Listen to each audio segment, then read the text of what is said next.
Now, time to meet a new recruit who was born in South Africa but is now in London training to be an officer. About 6 years ago now, the opportunity presented itself almost out the blue for me to come and work here in London for one of the big international firms in the city as a chartered accountant. And my husband and I just recognized it as really a once-in-a-lifetime opportunity, and so we jumped at the chance. So what made you give up your high-powered job in the city? A couple of things.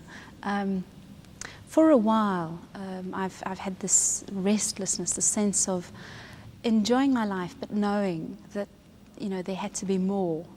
And this was all sort of brought to a head about 2 years ago when my little girl was born, Caitlin, and around about the same time my mother-in-law died at the age of 50.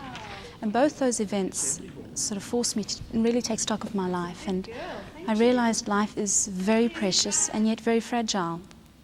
And I knew that for myself I wanted to be sure that I was living it in the way that God wanted me to be living it, and to be doing the things that God wanted me to be doing. And then I knew that the thing that He was calling me to do was to work full-time as a minister within the Salvation Army. In that first question, was Paul an apostle? Denmark Hill is the place where people who want to become officers in the Salvation Army are trained and prepared for their ministry. We attend lectures in the mornings, some of which are quite theoretical in nature, and then others are very practical in nature.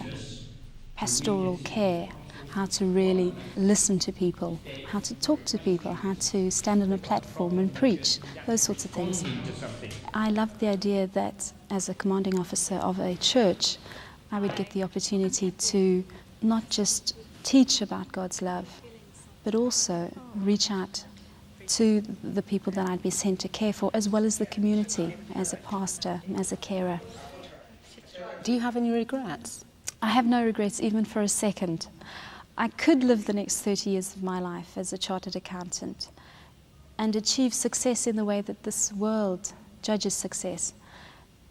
But I know that I might well look back on my life and then regret the choices and the decisions that I've made.